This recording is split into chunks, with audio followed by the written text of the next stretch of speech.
All right, everybody, this is the Fantasy Sports Boss. Wanted to quickly discuss last night's Tampa Bay Buccaneers, Baltimore Ravens game, of course, won by the Ravens. And before I go any further, hit that subscribe, hit the notification button. Today's Football Friday live stream will be probably around 4 o'clock, so make sure you jump on with all your questions ready, and we're going to go over the final injury report. But last night, Lamar Jackson really stepped up as a passer, 27 of 38 passing. He threw for 2 touchdowns. So you listen, I'm going to give Lamar Jackson credit because he was unbelievable. I nailed him the first half of the game when he was really struggling. I think he only had 4 fantasy points by halftime, but then he really turned it up in the second half. 26 fantasy points on the day. Well, actually, it might be 25, just under 26 after the kneel downs. But Jackson really stepped up. Now, of course, 43 rushing yards, you'd like to see a little bit more there. Injuries are plaguing the Baltimore receivers, which, I'll get to in a second. But, at least for now, the crisis point with Jackson is much less. And now Tom Brady, of course, listen, you can't start Tom Brady. If not for a late garbage time, and I consider it garbage time because they were down, by 2 scores at that point in the game when he threw a late score to Julio Jones, of all people, who caught 2 passes. Tom Brady can't be started anywhere. He's got to be benched. This offense is just a complete mess. He just looks shot. I mean, it's really startling how bad he looks this season. And I don't need to be the one to tell you that it's time to look for other options going forward this season. The offense in general is just a mess. Isaiah Likely, 6 catches for 77 yards and a touchdown. So Mark Andrews, and that was the other theme. So Mark Andrews and Rashad Bateman came in with highly questionable tags because they were both battling injuries. Andrews wound up hurting his shoulder.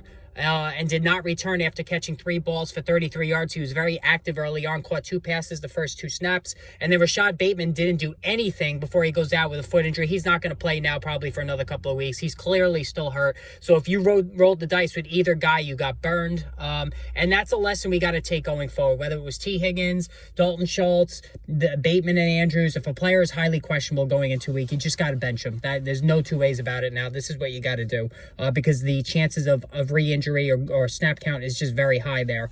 We saw it yesterday with those guys. It just wasn't good. As far as Likely, though, 6 for 77 and a touchdown. So if Andrews misses time and they have 1 game to go before the bye, I would definitely look at Likely. He was very athletic. I'm very intrigued by him. The Ravens got to try to figure out a way to get him on the field, especially with Bateman injured, because he really looks like he's a tremendous athlete, like, in the Antonio Gates mold. Now, be careful comparing anybody to Antonio Gates. I get it. But I'm just saying in terms of athleticism and size. So Mike Evans went over 100 yards. I believe it was 6 catches for 123 off the top of my head.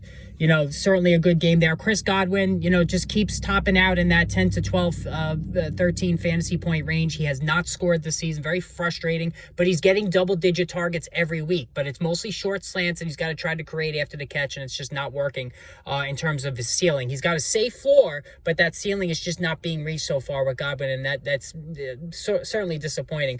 Leonard Fournette, listen, less than 30 yards again rushing. He had 9 carries. Rashad White wasn't really a factor, so I'm not going to panic about Fournette's workload. He did rush for a touchdown. He had 7 fantasy points in the first quarter, and then he finished with 14. 2 late dump-off passes that he caught, 3 catches overall, really saved his day. But, I'm still worried about Fournette. I don't know if Todd Bowles, I thought maybe this game would be one where he would use Rashad White more. It really didn't happen. But White, on the touches he got, did show some athleticism and some decent speed. So, again, if you're a Leonard Fournette owner, you might want to try to get out from under him before any possible changes. It's not like what I see there. Gus Edwards, 65 yards rushing. If I'm off by a yard or 2, I'm doing this off the top of my head. Gus Edwards, around 65 yards rushing, 11 carries. Kenyon Drake was on the field the first 2 series of the game for the Ravens, and that brought back awful memories of Cam Akers in week 1 when Darrell Henderson came off the bench and wound up getting the start and playing the majority of the game. That didn't materialize, but that's why I said after last game when he scored 2 touchdowns, I said, see if you could sell high on Gus Edwards because he doesn't catch balls. He really, it's a very razor thin margin for him in terms of he has to score touchdowns or else his day is going to be very mediocre in terms of fantasy football, and we saw that last night. So that's disappointing. I think he's really just a flex guy going forward for sure. That's pretty much it. So again, hit that subscribe, hit the notification button. More videos on the way throughout today, final injury report day, and live stream later on.